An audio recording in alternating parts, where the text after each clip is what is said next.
Dans Flash CS3, vous avez la possibilité d'exporter votre animation au format QuickTime pour des utilisateurs ayant le plugin QuickTime installé sur leur machine.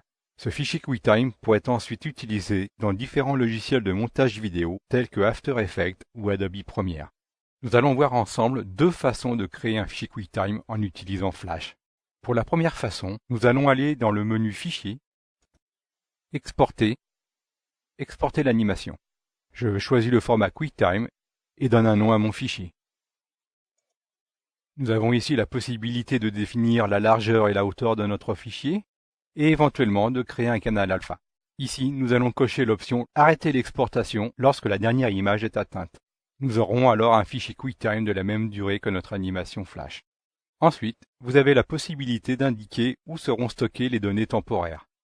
En mémoire pour des animations courtes ou sur le disque pour des animations très longues.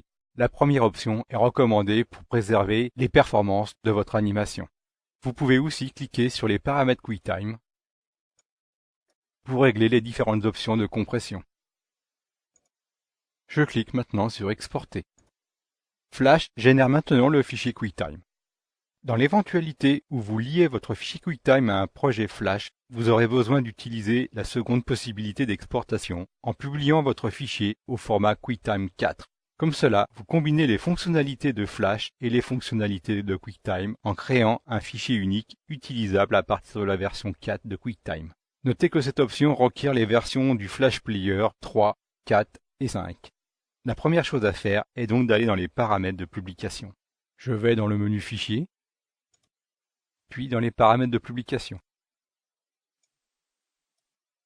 Sous l'onglet Format de la fenêtre, je clique sur QuickTime avec piste Flash.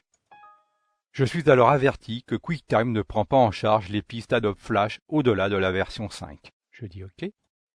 Je retourne donc sous l'onglet Flash et je sélectionne la version 5 du player. Maintenant, sous l'onglet QuickTime, j'ai la possibilité de régler les dimensions de mon fichier. Vous avez aussi d'autres informations concernant le canal alpha et la gestion des calques. Dans la partie inférieure, vous avez différents modes de lecture. Si vous voulez avoir plus d'informations, vous pouvez aller sur le site www.adobe.com dans la section Aide. Je clique sur OK. Je peux voir mon animation Flash exportée au format QuickTime.